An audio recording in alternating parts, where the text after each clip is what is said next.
Hello, everyone. You're listening to TruthCat Radio at truthcatradio.com.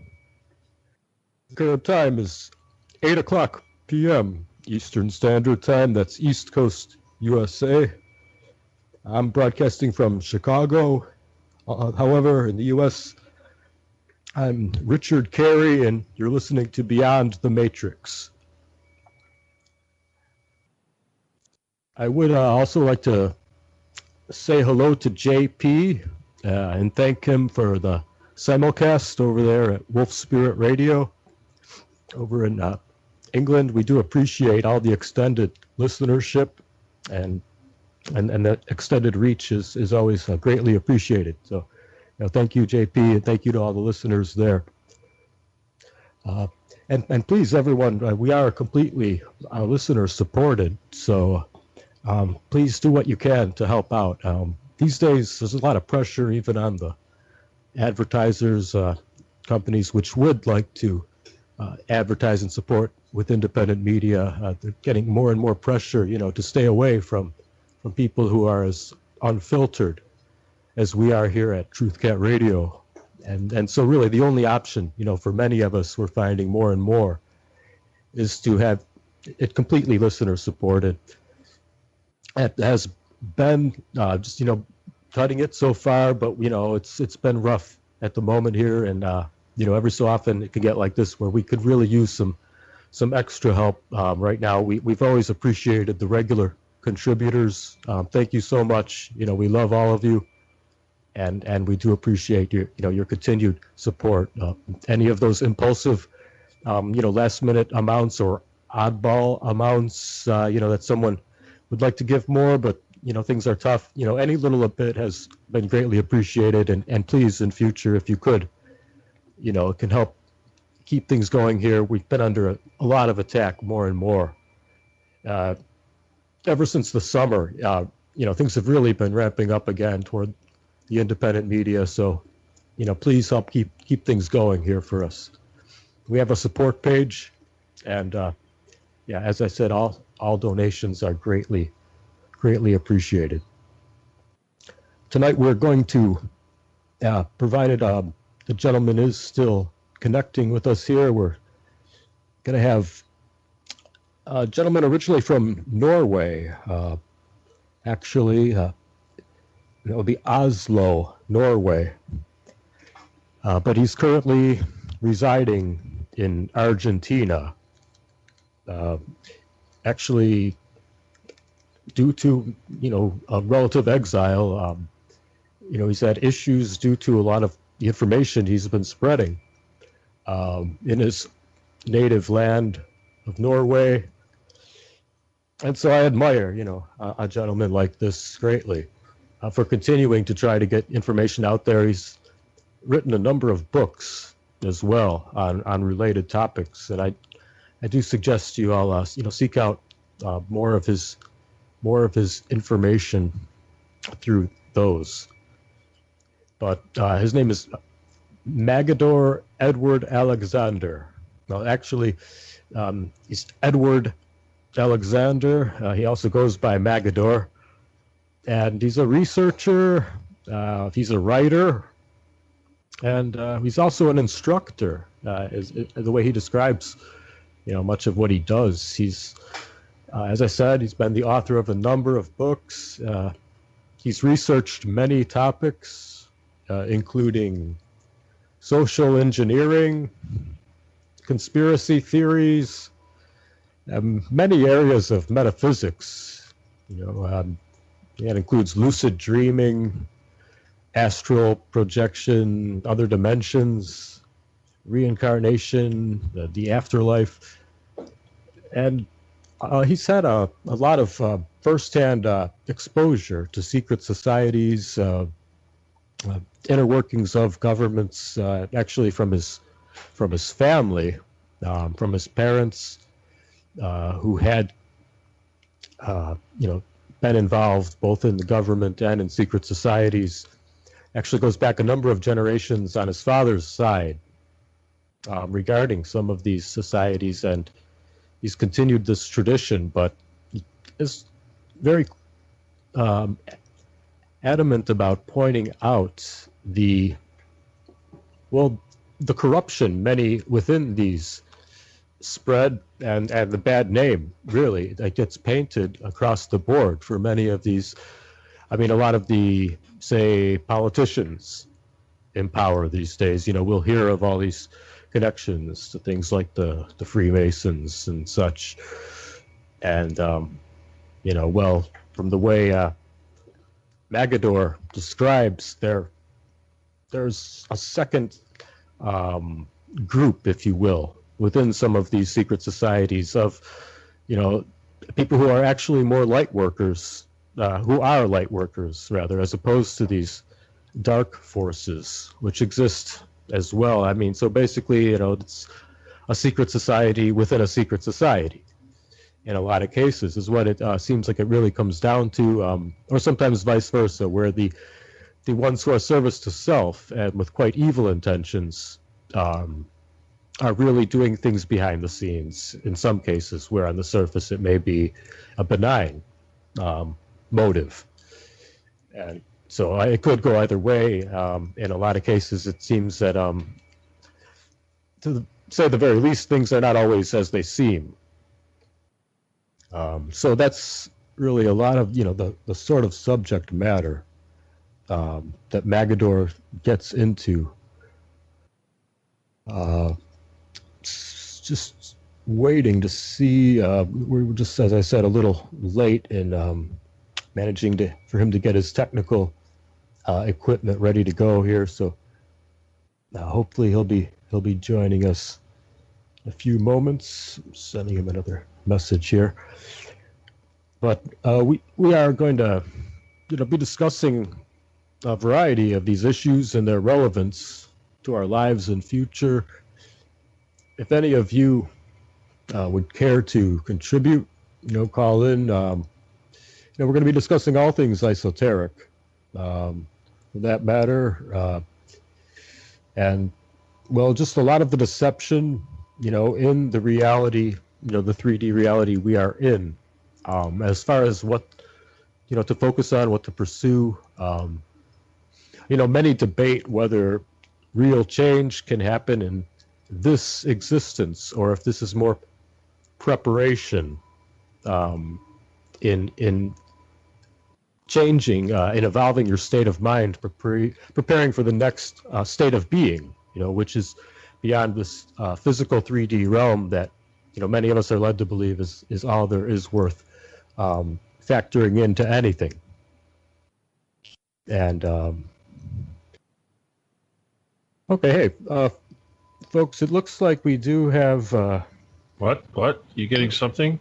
Yeah, well, we do have at least confirmation things are progressing. I just got another notification that he's a couple minutes away. So no, he should still be connecting, just a little late, unfortunately. All right.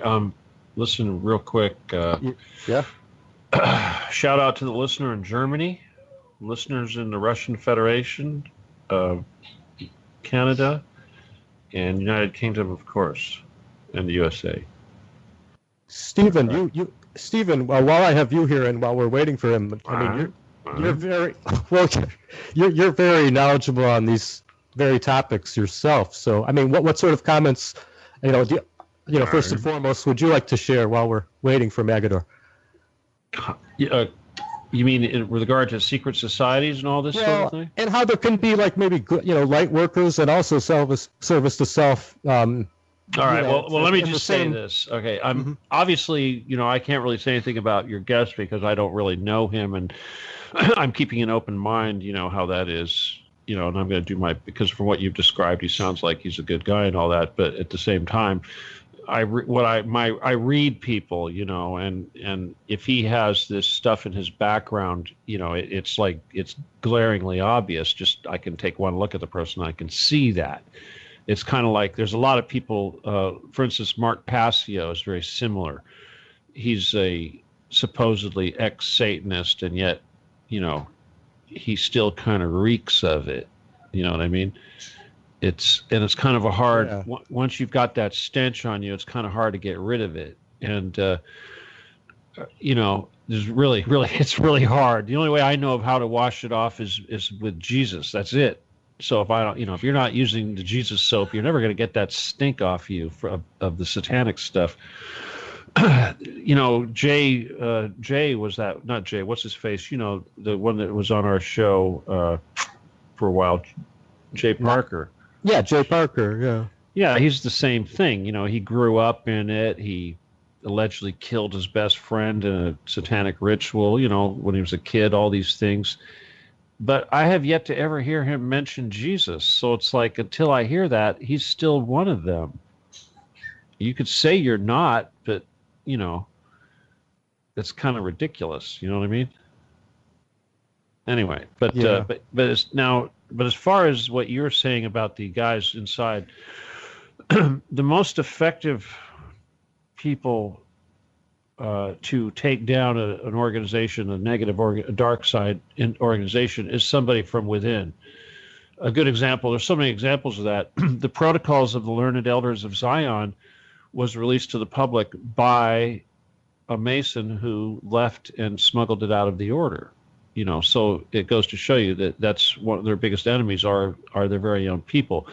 I myself come from, CIA, NSA, all that crap, and a lot of people go, "Oh yeah, well you're once you're CIA, you're always CIA." Well,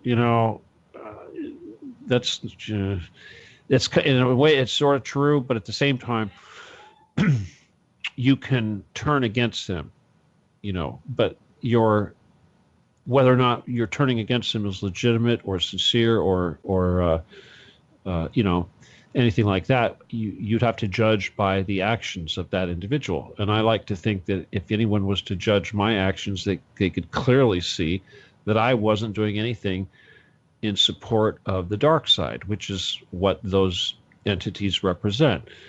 So it's pretty, I can defend myself pretty easily that way. And I would say that, for instance, the children of Masons, let's say you are a child of a Mason. As such, you have certain protections that you might not have if you were not related to a high-ranking Mason. You can get away with certain things. And sometimes it's those people that come from within the organizations that can strike the deepest blows because they're a little bit impervious. They're not like the other people where they can easily be shut down. So in a way, I'd say some of the best light workers out there are some of the most effective people that are working in opposition to the dark side have spent some time within the dark side and have left it, and that's why they're so effective. So, I can see how that is possible, certainly. Okay, and I know you also speak about it transcending the values of the 3D world we're in, of course. So, yeah, I mean, that's something you've spoken on as well. Yeah. Well, I don't expect everybody to go out and start living in poverty because you have children and responsibilities and things like that. But yes, you're not going to get anywhere at all whatsoever if you maintain those attachments to all that stuff. And I don't really like using those 3D, 4D, 5D concepts because that's I say density, I don't say dimension, and we in this density, yeah, we have to eat and we have to do all this, but also I think that a lot of us are being worked to death when it's unnecessary, and I think that there's so many people right now that are chasing a false happiness that's based on possessions, and they're working their life away to try to achieve these things when they actually get these possessions, they're never adequate. If you know what I mean. Well, your flat screen is never quite big enough. You always want a bigger one. Your Super Bowl seats, you could always get a little closer to the 50-yard line or something of this nature. You know what I mean? There's always something better. And then you have George Soros, who has to, mess with the whole planet. because otherwise he's bored, right? I guess that goes back to the secret societies and the Satanism thing. I was thinking of a new meme. I was going to take maybe Harvey Weinstein's picture and put some sunglasses on him or something, and I was going to borrow from that "Do you even lift?" slogan. Yeah, you're familiar with that one? Do you even lift, bro? Oh, okay. And that's a weightlifter thing, but and then say, "Do you even protocol?" All right. So, yeah, got to get that out there. People got to get it. That's got to get out there, I think.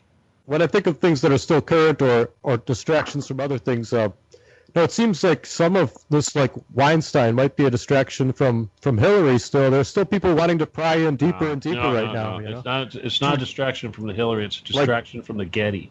Mm-hmm. Okay, seriously, trust me. All that stuff is a distraction from the Getty. You think it's pointless to look into the Clinton Bush corruption of the past? I don't know, because like Judicial Watch is still like pressing hard. Let me give you a scenario here that'll make it really easy to understand. You ever watch vampire movies? I've seen them, yeah, sure. Or even werewolf movies. Okay, you watch Dracula, right? All right, well, listen, Dracula has a lot of minions, really. He goes and bites people and has a lot of servants running around.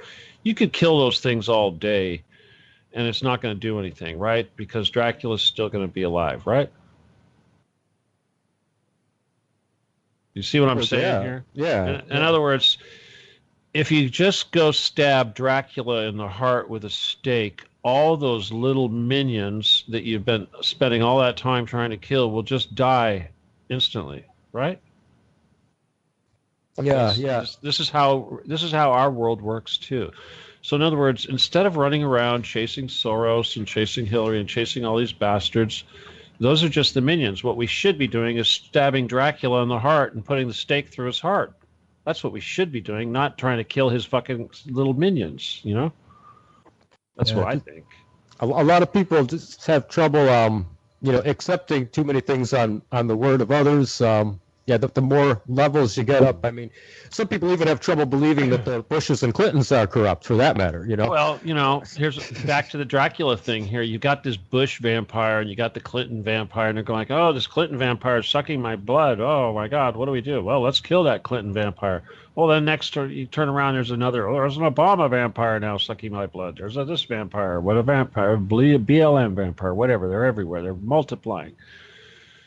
If we would just stab Dracula in the heart, they wouldn't be multiplying. You know what I mean? They'd just all go away. So in other words, all this stuff is a distraction, like you said, to keep us from finding, if you knew where Dracula's kept his coffin, and you knew where he slept at night, you could very easily sneak up on him and stab him in the heart, right? That's how you kill Dracula, right? Mm-hmm. Well, his coffin's under the Getty. All right, if we're going to ever stab Dracula and kill all these damn pseudo-Draculas, we need to kill Dracula, and he lives under the Getty. That's how much more simple can I put it for people who are raised on stupid movies? You know what I mean? Seriously. Yeah. Right? There you go. So we could be battling Dracula's minion for the rest of our lives and never stop, because Dracula's just going to make more and more minion. But we're too stupid to go and just stab Dracula in the damn heart where he keeps his damn coffin. Right. It's so damn easy, We could end all these. I mean, and Dracula's minion are running all over the world, causing false flags and chemtrailing us and GMOing us and, calling Trump names, just all this crazy, crazy shit. It's like, oh, I hate this little minion. I hate that minion. The Hillary minion, what's the latest one? Let me see. Ellen DeGeneres or whoever, there are just so many of them. And all they are is little Dracula's minions. And we need to, and we never see Dracula because he's in his little castle underground in his coffin. But we sure see all his minions running around screwing everything up. I'd sure like to just cut to the chase and stab that bastard in the heart and get it over with, instead of fighting his minions for the rest of my life. It's stupid. And this petition only has, 9 days or something now? 9 days left? 10 days left? Yeah. Let me go check that thing just for fun. Just for fun, I'm going to pull that petition up, see what it looks like. I know they're screwing with us. Oh, look at this. We only have 498 signatures. Oh, my God. Isn't that ridiculous? I signed it, Stephen, and I shared multiple times. I know, but oh, my God. Only 4. Really? I mean, I should be happy that we got almost 500 people, but really? Come on, you know? I guess it's a start, but yeah, you know. We have until November 6th to gain 99,502 signatures. Huh. What a joke that is, huh? Yeah. You know, it's not like I'm promising. It's not like it's a stupid petition or anything. It's actually like saying, hey, we could have paradise on earth. Just sign right here. Oh, no, I don't want to do that. God. If you go to my Facebook page, I put up this little thing yesterday to try to get people to sign the petition, a little video. I don't know if you've seen it or not, but I think it's gotten quite a few thousand hits. It was a good video. I liked it. Well, it seemed to get a lot of people's attention, but the point is that it. I just want to try to see how many hits I got here real quick. Oh yeah, here it is. 2,877 views. Is that it? Oh, here's another one. Well, I put up 2,800. Yeah, 2,800K, 2.8K. It says here. So I put it up in 2 different places, and it's about 2,800 hits. Well, that's still quite not bad, but you know, how can I get 2,800 hits but only 500 signatures? What's up with that? Yeah. Somebody's being a pussy, huh? Yeah, you have to even wonder, is it even getting out to everyone? I don't know if you used groups that you put it on as well. I mean, Facebook sometimes limits how many people actually can see. Well, I've been putting it on groups too. Big groups. Mm-hmm. You know, big groups. Yeah, it's terrible. I know. It's a little frustrating. The technology itself, I mean, you know, we talk about preparing mentally in this lifetime, but if we're just twickering a mouse and keyboard too many hours of our life, Stephen, you know, is that cutting into that spiritual preparation as well? You know, we need to balance that more, right? Sometimes some of us people aren't sure what to do. You know, I mean, meditation. Some people have never even tried it or think they could. You know, they want to know what to do in that regard, I'm sure. Yeah, you know. Yeah. Well, yeah, I don't know. I was just looking at some. Echoplex Media. I got some crap from some loser I was looking at some trash comment from some loser from Echoplex Media. So I'm going to mention something to all your listeners right now. Mm-hmm. There's this other site. They're kind of retarded people, but they think they're funny. It's called echoplexmedia.com. If you ever run into it, those people, you can let them know that they're fucking losers. Oh my God. They harass me. It's like, who harasses other radio stations? You know? It's like, really? Mm-hmm. You're so insecure in your whatever it is that you're trying to do that you harass someone else that's you know, doing what we're doing. It's fucking, oh my God, you got to be a real loser. No, there's been a lot of shaking up lately. I mean, I just heard of a long-time researcher getting fired from an independent media station. You've heard of James Fetzer, right? Yeah. Yeah, he just got terminated by Jeff Rense. From where? What's Jeff Rense? Well, Jeff Rense has his own station. You know, he's kind of like conspiracy, you know, and kind of independent media. But you know, he's got Rense Network, and he terminated James Fetzer, and you know, James Fetzer has a huge background. I mean, to fire that guy. Just because he disagrees with you, you know. So I mean, we're even seeing that in the independent media these days. Mm-hmm. I think a lot of people get threatened or have like maybe even attempts at their life, and then after that they change. You know, that's what I heard about Rense a couple of years ago. In 2015, I heard he had a couple of SUV near-death experiences that, you know, it seems like it was people trying to get him to back down with some content. You know. Yeah. But yeah, he was like somewhere in between Alex Jones and something a little more honest. If that's something I can describe things as. Yeah. Yeah, I was just distracted here because I was dealing with this troll. Let me see. I've just got to block this motherfucker here real quick. Hang on. Looks like I'm getting an update here. I don't know what. Here, hold on here.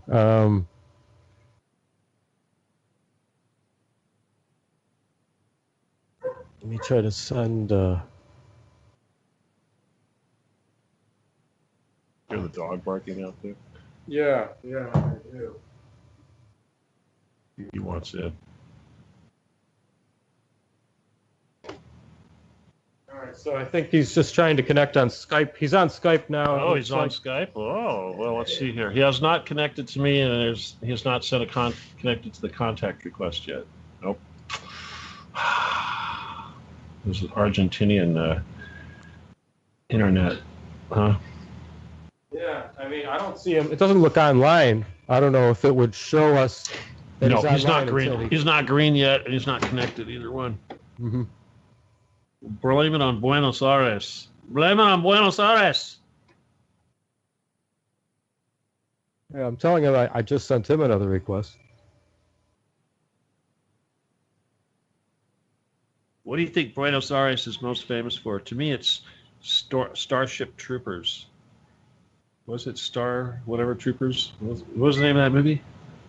I'm not sure which one you mean. Oh, come on. You don't know that movie, Starship Troopers? Oh, man. You're kidding me. Had Doogie Howser in it playing a Nazi. Bugs. Spaceships and bugs and all that. You don't remember that, huh? No, not the Doogie Howser guy in sci-fi. I can't. Big ass sci-fi with spaceships and monster bugs and stuff. And I stopped watching a lot of types of films. Well, you're gonna have to see this flick, man. You got to see Starship Troopers. You especially need to see Starship Troopers, okay? And I'm not gonna say on the air why. Okay, let's just let it be said that you need to go check that out. Okay. Doop. Yeah, seriously. In fact, I'll mention this to Edgar if he ever gets hooked up. It's actually kind of a metaphor. That's why you need to see it.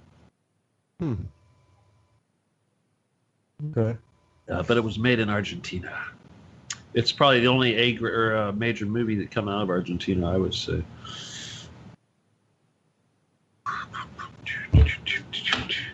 Well, I don't see any action from his little internet cafe. Yeah, I don't know.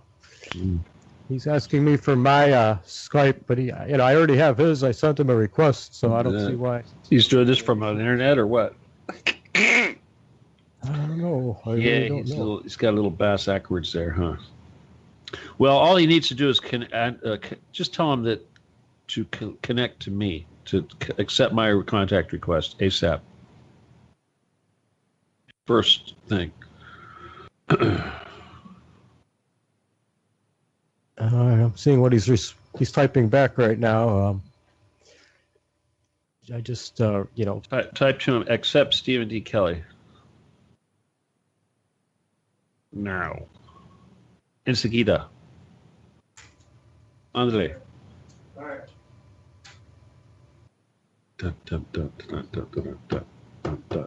Actually, you're supposed to say andale enseguida, not enseguida andale. Pardon me. I don't know what he's trying to say now. Does he speak Spanish by any chance? I don't know. Oh, there! Look at it. Oh, what is Stephen Douglas calling for? Oh, I guess we got to add him here. Look at this. Is this now the Stephen Douglas Whitener show? Huh? What? No. Dude, you're calling me from the wrong Skype. Look at you. You're using the wrong damn Skype again. Shame on you. Oh, this is not Skype. This is just a cell phone. Oh, it's got a picture on it. Okay, I got it. That's because you have to borrow the computer for the other one, huh? Exactly. Yes. I've seen that movie you were talking about, Starship Troopers. Yeah. I understand. Okay. You know what I'm talking about, huh? I know the metaphor you're discussing there. Yes. And you do need to see that film. I agree. Yes, Richard. I think that's a film for you, and you didn't even know it. Yep. Yep. Yes, it is. That's funny, huh, Stephen? Huh, Douglas? Yeah. Okay. Yeah. It's funny. Yeah. That he hasn't seen The brain bugs and it's. I believe it was a Heinlein, Robert Heinlein novel that they made it off of. I read the book like when I was in middle school, the Heinlein book, and it sounded very familiar. Well, there's certain aspects, you know, the costumes kind of give you a clue, the way their officers are dressed and stuff, you know, and the helmets that they wear, and, you know, they're kind of nationalist, if you will, sort of, I guess. Yes. Yeah. Yep. But Argentina's always been like that, I think, haven't they? Don't they refer to Argentina as the fatherland? I heard that on Get Smart. They referred to Argentina as the fatherland.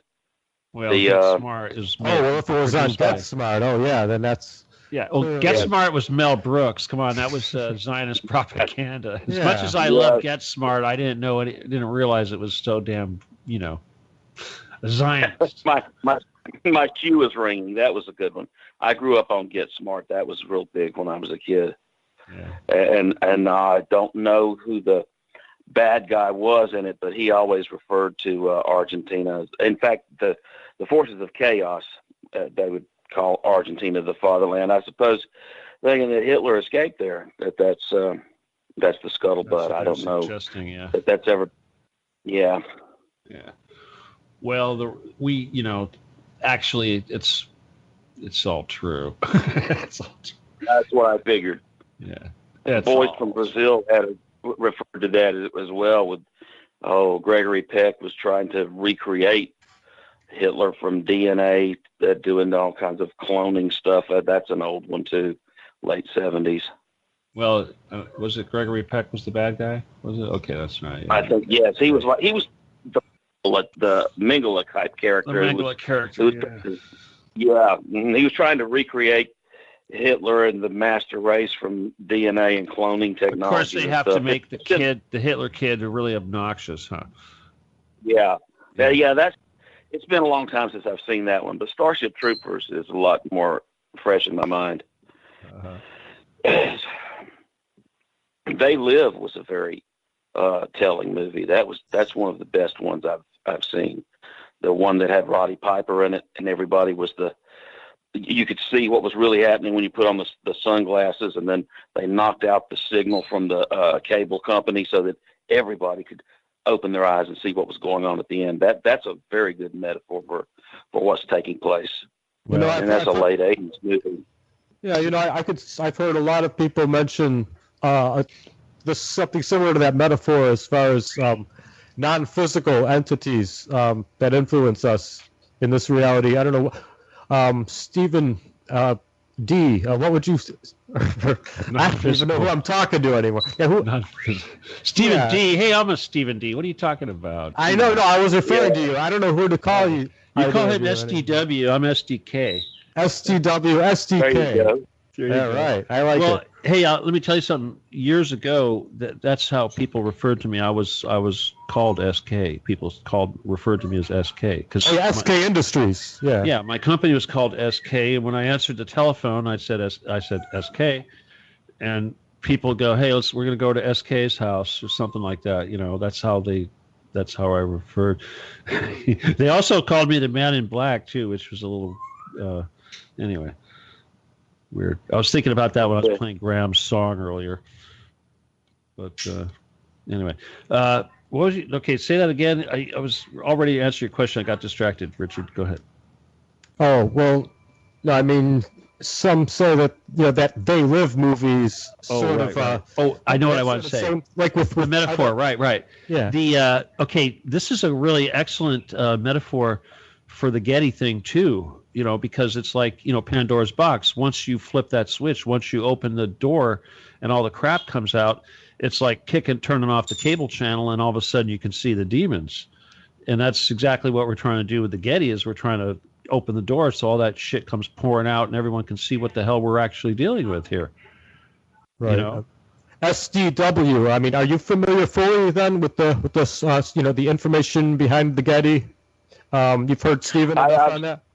Yeah, I've heard him talk about it quite a bit. I was a part of the an app that you created that was about exposing the Getty. I forgot the name of it, but it was like a social media app. Oh yeah. A couple of years Occupy the Getty. Occupy the Getty. Yeah. That's Occupy the Getty. That's it. It's still out there. I've been hearing about it for a while, and I don't know if I should say this on air, but I managed to sign the petition twice with 2 emails and 2 names. So people should get on the stick and push that through.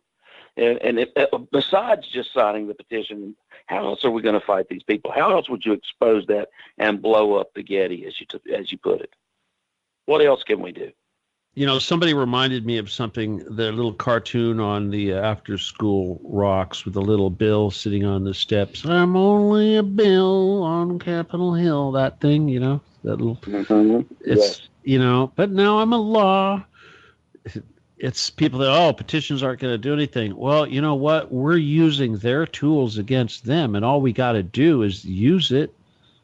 They gave us this tool, and all we have to do is use it. They can try to take it away from us or make it hard for us to use, but as long as it's there, if we don't use it, we're just stupid. And if they go, here, I'm just saying, it's like all we have to do is just get a whole bunch of people to sign this thing, and if people weren't such pussies about clicking the damn link and having the White House know that you know these things, that's the problem. Everyone lives in fear, and I don't know. Yeah. It's like trying to beat the shit out of somebody so they put the glasses on so that they can see what reality is. They don't want to put the glasses on. It must be a viable threat to them, or else they wouldn't be fighting against it and deleting it and keep trying to keep from getting the word out. They wouldn't be fighting the information about the petition. And I've seen that your posts get deleted. They don't show up in news feeds. They do this to YouTube. It's obviously a threat to them if enough people wake up and see it. And people are afraid, but if you have a smartphone, if you're online, that everything you do and say, is being recorded. Well, they're living in fear still, though, right? They're not. It's like they're. Oh my God! It's just this every day. I'm not gonna. Even on Facebook, people will. I talk to people like, well, I have Facebook, but then my family's on here, so I kind of don't use it because they don't want my family to know what I think. Stuff like that. It's pathetic. Peer pressure. Yeah. Peer pressure not to stand out. And like you said, it's the metaphor of trying to beat the guy up and put the glasses on. It's so hard to wake somebody up that doesn't want to see what's happening. That was a long fight, long drawn out fight in that movie just to display that point. Go ahead. I would say, well, why aren't you willing to try to take the first step to wake your whole family up? I mean, don't you care about them enough where you want them to know? They should know this information eventually as well. But you got to choose your battles because, and that applies not just to your family, but to anybody that you would try to give this information to, that if they resist it, it's like one of your guests said it the other night, I think it was very eloquently, that you can't, it was Swami. Swami said it. You've got stupidity and you've got ignorance, and you can't fix stupidity. You can fix ignorance, but you can't fix stupidity, and you could beat your head against the wall all day trying to fix stupidity, and sometimes you just got to walk away. And with family, and I tell people this all the time, because everyone goes through this when they wake up, is that if you want to keep your family and you want to keep your friends, the best thing to do is not tell them anything. And you could drop it out there, and if they're interested, and they pick it up, fine. But if they give you any resistance at all, just back away and pick another battle. Work on someone else. There's 6 billion people in this world, right? And 7.5 was 7 billion, right? The last count. Yeah. Well, if you don't waste your time on somebody that's not going to listen. Go to the next person. And I'll tell you, before the internet, before Facebook, and before this stuff, those of us that were in the wake up thing, we didn't have anybody to talk to. And now, now we can network and go, oh wow, you feel the same way. Oh wow, I went through that too. But before, Yeah, right? I remember in the 80s, even the late 70s, there wasn't a lot of this information out there. The John Birch Society, a few newsletters. There was a worldwide Church of God that put out a magazine called The Plain Truth that would expose some of these things occasionally. And in the late 70s, they were going through a different kind of shakeup. And then there was Soldier of Fortune magazine. People were reporting to it from different hotspots around the world.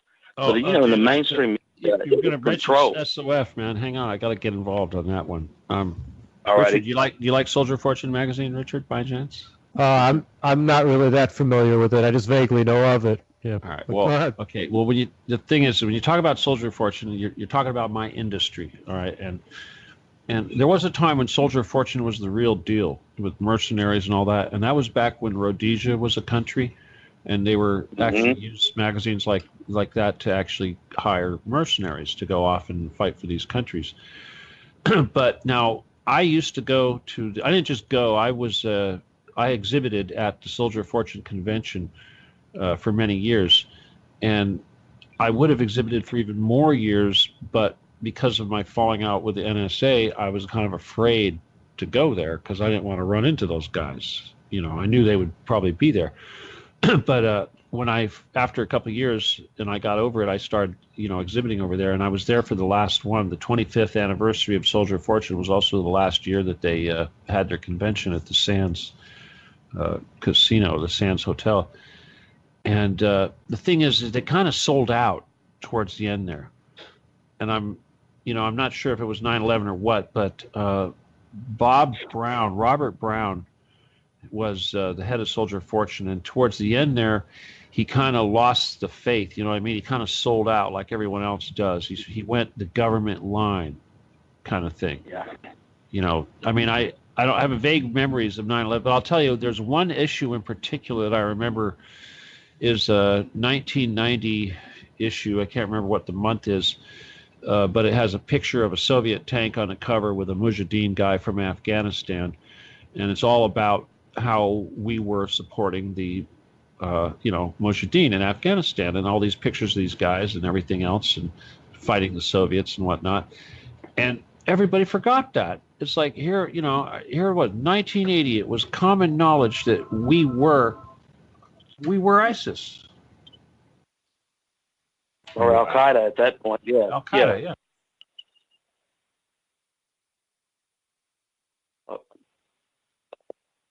Camp. There's a water company calling to say they're delivering. This is a second call. It's like, really, dudes? Come on. Give me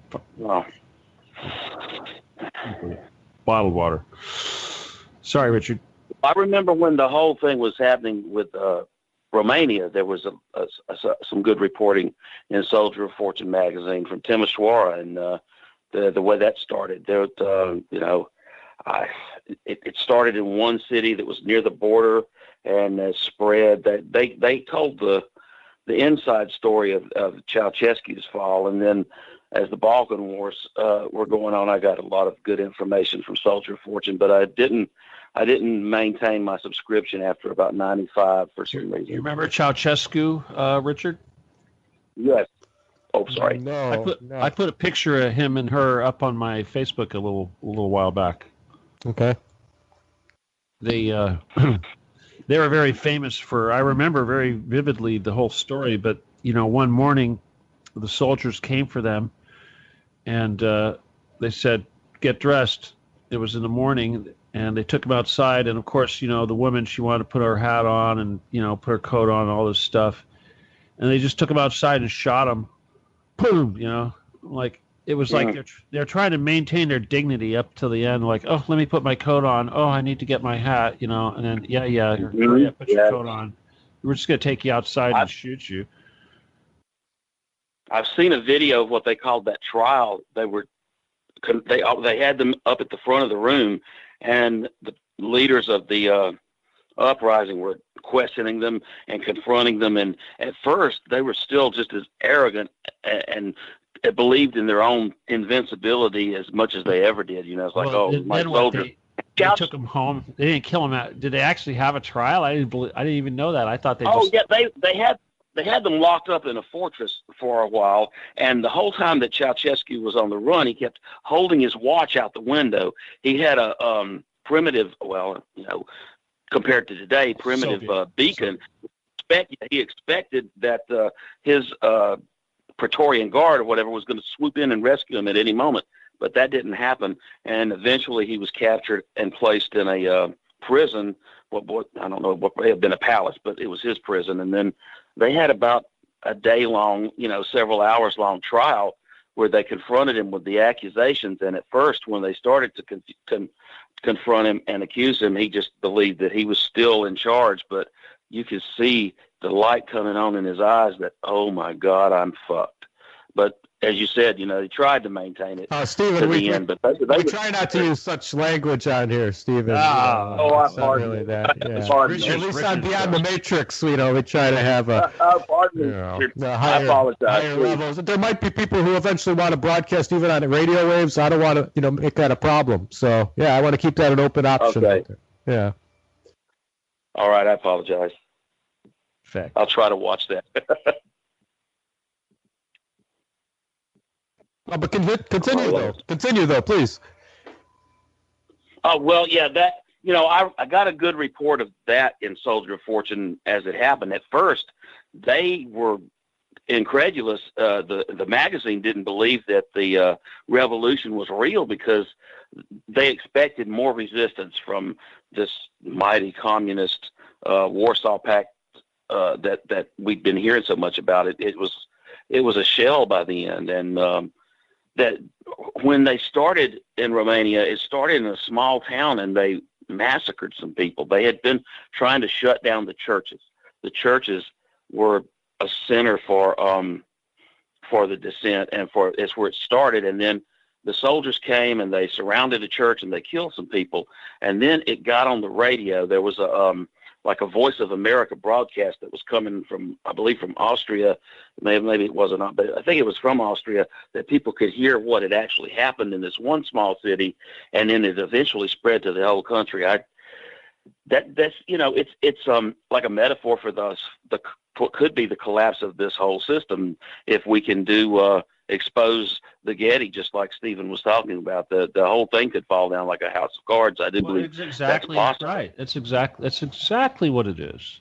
And this is why people, this is why this stuff's happening with the Harvey Weinsteins and with the Hillary and the uranium and the WikiLeaks. There's people think, wow, there's so much happening. It's like they can't throw their cohorts overboard fast enough. That's what's going on right now. It's like they're in a Hindenburg and they're tossing as many of the rats overboard to try to keep this thing afloat as they can. And it's the Getty is their death. And Stephen, I don't know if you know this from me talking, but it's like they told me, the Getty people told me that they knew that this was coming. They knew it was coming. And all they could do was try to find out from me how it was going to happen. They knew it was going to happen. They just didn't know how it was going to happen. And this is how it's happening. It's happening right now.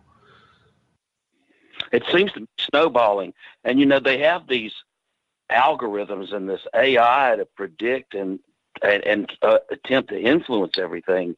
So I'm sure that's telling them that there's an awakening out here, that enough people, the Jade Helm and and its follow-up the last 2 years, these exercises where they want full spectrum dominance and geospatial real-time intelligence on everybody, that's got to be letting them know that, hey, people are starting to smell the cat poo in the room and look up for where it's coming from. That people are starting to wake up. They realize that enough people have it's failing, though. That's the problem. You see, that's the capitalist system is basically fascist.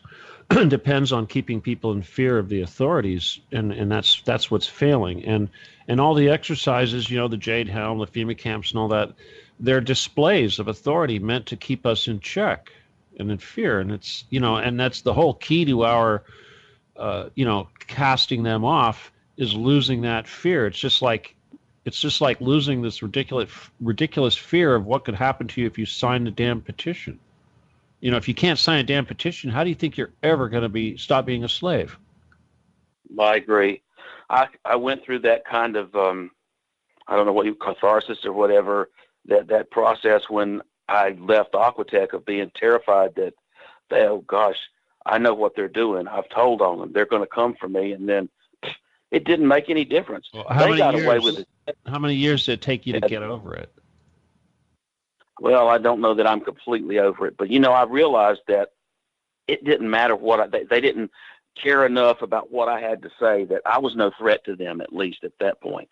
But, it got to the point where this was happening, and I saw the TV camera out there making a report, and I just thought, well, I've tried telling people what's happening and reporting to the authorities. I'm just going to come out here and hide in plain sight, so to speak. And at first I thought, okay, I'm okay now. People have seen who I am. And, then I got a little scared as time went on, but, I'm still here and they're not. So I'm pleased at that aspect of it, at least. It's like, but it's a similar, I think it's a similar here with people, and how the Homeland Security, the way that it just exploded after 9/11, the top secret clearances and the fascist state expanded exponentially. You probably saw a lot more of that than us. And all this under. Oh, go ahead, Stephen. I was just going to say, I was very much before 9/11. I was out in the open. I was relatively vocal, given what we had. We didn't have Facebook and stuff like that, but I had a web page, and I used it as much as I could to get my word out there. But after 9/11, almost immediately, I kind of went into exile. I shut up. I stopped doing all that for a little while because the Patriot Act suspended the Constitution. And the Constitution was the only thing that I felt gave me any kind of protection. Stephen, at that point, you didn't know what was going to happen. William Cooper was murdered less than a year after 9/11, for that matter, So, I'm sure, Stephen, you were also just, not knowing what to expect at all for the near future in the country, right? 9/11 happened after I found out about the Getty. So I was thinking that, because of my knowing the stuff that I knew, that they wouldn't mess with me because it would, I had certain protections. I could say these things, but then I realized, in other words, I could divulge information they wouldn't want me to divulge. But when they took away our, freedoms and our constitutional rights, then it didn't matter what you divulged because you wouldn't get a trial. See, and I was thinking, you were saying something earlier about this, and it made me realize that if the reason why they can't ever take me to court, obviously, whose show was it? Was it your show, Richard, or somebody's show? I was listening about the it must have been the recording right beforehand. Oh yeah, it was your show. Was with Rivero was talking. Okay. And now he was talking about poisoning the well, and of course the example he used was bullshit. But the reality does still apply that if I was to ever get dragged into court, anything I said would have to be released into the public record, and they can't have that. There's no way, because, like, for instance, if I say there's 100,000 child sex slaves under the Getty, the judge and the jury and everybody else would have to take a trip to the Getty and investigate, right? Right. I mean, they can't prove themselves innocent.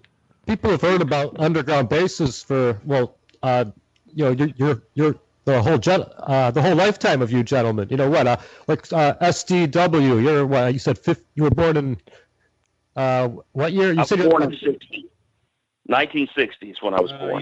You're a kid still. Shit. You're a kid. But I've got all these miles on me. That's the problem. Well, you remember the Beatles, huh? Yes, I do. I remember Hard Day's Night, man? Black and white. Yes, I thought I was like 5, I think. I remember when they were on television. Like, look at these guys. I remember when I was when I was in my crib, I remember something on the radio about brush wars. And I didn't know what that meant, but I was like 2 years old, and what was happening at the time was the Cuban Missile Crisis. Wow. I didn't realize that's what was going on at the time, but some years later I realized that's what I was listening to on the radio. I was 5 when Kennedy died. All right. I was eating a peanut butter sandwich when Kennedy died. I'm pretty sure I was 5, yeah. I remember sitting at the table eating a peanut butter sandwich and like, oh, what happened? What's the matter? Oh, the president's dead. Like, oh, wow. Yeah. So yeah. I remember his funeral. Yeah, I remember his funeral on TV. I don't remember the moment he died. Really bad. That he was shot. Yeah, I was eating lunch. But you gentlemen have heard about underground bases, military bunkers, like your whole lives more and more. The one that William Cooper talked about a lot in his book was Mount Weather. Stephen, I don't know if you're familiar much with that one. Yeah. Hey, I got to tell you something, Richard. When I was a little kid, before I knew anything about anything, my brother and I would take pieces of paper, like 8.5 by 11 pieces of paper, and we would Scotch tape them together to make a big giant sheet of paper, and then we would draw massive underground bases. Now, what little kid does that? You know what I mean? Mm-hmm. I mean, seriously, my brother and I would sit there together and we would create a massive underground base complete with sub pens and eating areas and stuff. And this is with little young boys. Well, yeah, and you were twins, so I just think of like you guys just must have been spooking out the neighborhood, kind of like those two little girls from Poltergeist, those twins. Well, yeah, but the point is like when I was like barely 5 years old or old enough to be cognizant of my existence, I knew way back when in my bunk bed that I was going to be involved with Armageddon before I even knew what Armageddon was. You know, I mean, I saw tank battles in the desert when I was a little kid. So you had visions, that you didn't get from any other people. This is all in your, as a little tiny child, I was having visions of tank wars in the desert. Okay. Does that seem a little weird? And then I don't know if you want to talk a little about some of the revelations you had when you were involved with these underground base related people that gave you all this Getty information. I don't know if you maybe key things the listeners might want to hear about. Yeah, they're satanic. They're all satanic. That's the bottom line. Well, can we hear some of like the highlights related to your Getty revelations ultimately? The Getty revelations, huh? Yeah, and just what you experienced or know it goes on down there. What you at least can confirm. Well, first of all, this is the thing. Obviously, no normal human gets to go down there. I personally have not gotten down there. If you did, you wouldn't come out. That's just even Area 51. If I ever made it to Area 51, they got me down there, I would have never made it out. That's just the way it is.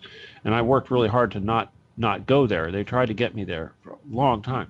The thing about the Getty, obviously, the only way you can get in there is through remote viewing and psychic, astral travel.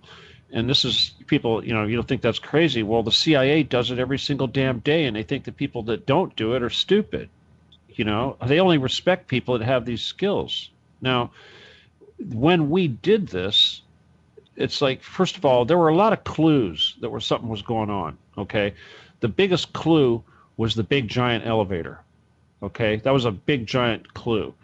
And it wasn't just the big giant elevator that was a clue. It was the big giant nuclear blast door that was the door to the elevator. That was a clue too, okay? And everyone knows what a nuclear blast door looks like. It's really thick, right? It's not like a bank vault. It's like you talk about Mount Weather and all that. Yeah, they got one of those in the Getty too, just like that. Only it's in a damn museum, and it opens up into a room that would hold a damn semi-truck, 2 semi-trucks. Okay, that's the elevator. That's the elevator. And everything around there is like biometrics, palm scanners, to open doors and stuff like that. All the doors have palm scanners at that point. And the deeper you go, the closer you get, the more sophisticated the biometrics gets, right? And then there's the room full of machine guns. It's just like, if you go to the White House or Congress, there's a room in there they've got lined with M16s. That's their armory. The Getty has an armory too, loaded with machine guns. Should anything ever happen, they've got, hundreds of machine guns sitting there ready to go. Why? The place isn't the place designed to put guns? It's like a fortress. It is a fortress. The foundation for the Getty is the largest concrete pour since the Hoover Dam. It's the biggest single concrete pour ever. The Hoover Dam wasn't even a single pour. It was a whole bunch of little pours, right?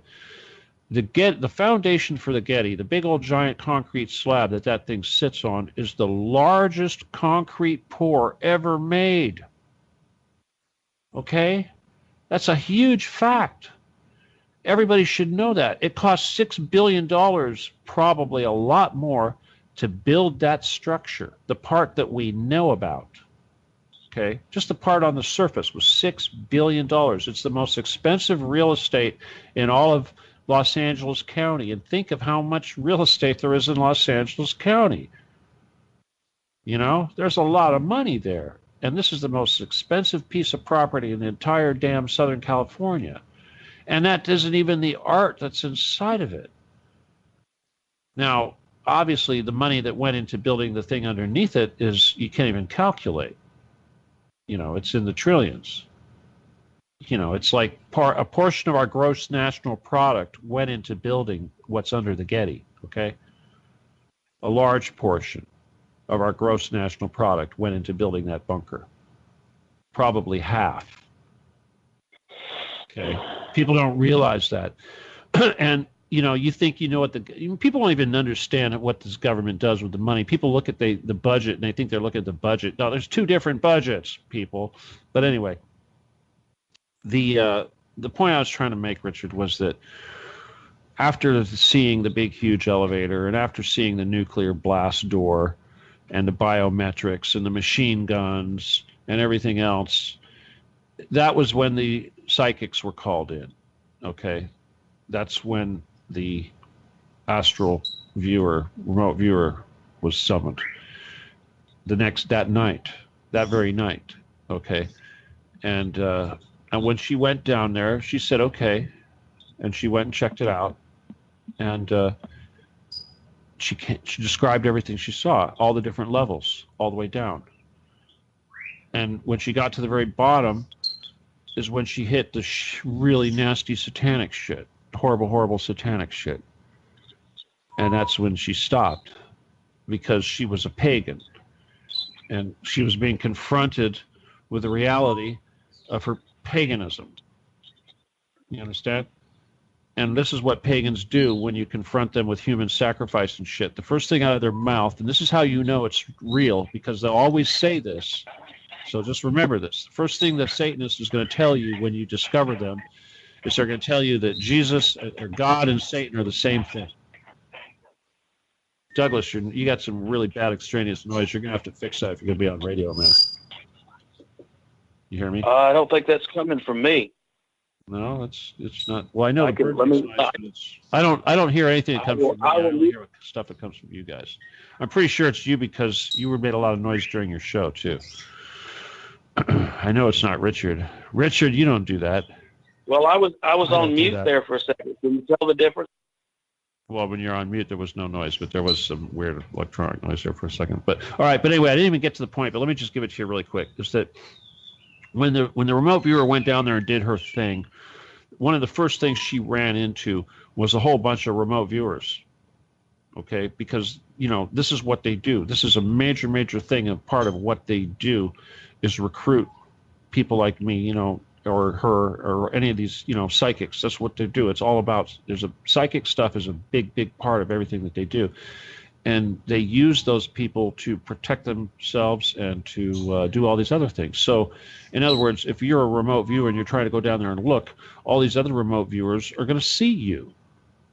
That's how they do that. That's you know. So what that means is that the next day, after we got the report of what there was, you know, my brother and I, we were told what she saw, and we both thought, holy crap. I remember when I heard about the underground bunker and all the Satan stuff and the tubes and everything else, we both thought, holy shit, we're going to die. We're going to die now, you know, for sure. We thought for sure we were going to die, you know, and that's only the second, third time in my life that I've had that experience. The first time, of course, was with the NSA, like I told you, I didn't want to go Soldier of Fortune because of those guys. I thought they were going to kill me. Well, after this happened, I thought for sure this time they were going to kill me, because this was just too much, too big. And the people, the reason why I know it's all real is because as soon as she did this, the next day, the people at the Getty freaked out. Okay. And we know they freaked out because the guy that was being recruited to become the trust fund manager, who was our connection to all this stuff, a trust fund manager is not a little position. It's a big damn position, right? He was going to run the checkbook for the entire Getty Foundation. It's a big deal, billions of dollars. And his handler was another guy. I think his name was Aaron, if I remember. His handler freaked out and got all pissed off because he knew this guy. His handler was a guy that actually went down there. The guy we were dealing with wasn't able to go down there, but his handler was. And his handler knew that we had a remote viewer go down there. And the only way they would know that is because the other remote viewers said, that this is what they did, and they were all pissed off. So we thought, holy shit, they're going to come and get us. But they didn't. They didn't come and get us. And what happened was we found out later it was because they weren't allowed to. We were in the Can't Be Killed club. But the guy, Jim, who was the trust fund manager guy, he basically told them, he was like our buddy, and they told him, they said, you got to cut off these people. You can't be dealing with these people anymore.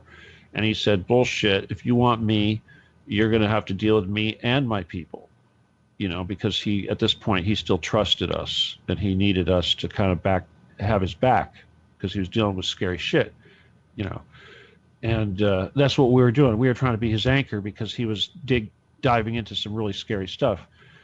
But in the end, when he went to Malta, and he got indoctrinated into the Templars, is when he came back from Malta, he was theirs completely. He wasn't our, he was still a buddy and all that, but he was completely on their side after that. And he believed their bullshit and everything else. So, but anyway, the point is, though, is that this is how I know it's all real, because we didn't do anything. All we did was have a remote viewer go down there and check it out, and they freaked out. Now, why would they freak out if it wasn't real? And how would they even know we had a remote viewer go do that? Unless they knew it. So it's like, it proves that remote viewing works. It proves that they can detect remote viewers, and it proves it's all real. But, you got to believe me, that's all. But the point, and the bottom line is the very fact that I can say right here on Truth Cat Radio or anywhere else on Facebook that there are 100,000 child sex slaves being tortured, molested, consumed. That means eaten, folks. Consumed means they cook their bodies and eat them and drink their blood, stuff like that, on a daily basis. And now, the Getty, of course, has billions of dollars, and of course they have hundreds and hundreds of attorneys, and they sue people every day for the slightest little thing, every day. But yet, in the 5 years, almost 6 years since I've been saying these heinous things about them, they won't even mention my name, let alone tell me not to do it. And the only time they've ever made any connection about this whatsoever was when I was on Revolution Radio, and I told people, that's when I started the Occupy the Getty movement, and I was telling people on Revolution Radio that we were going to have a protest on the Getty property. And next morning, the FBI calls me up and says, gee, you shouldn't do that. And I'm like, were you listening to my show, or did somebody from the Getty call you up?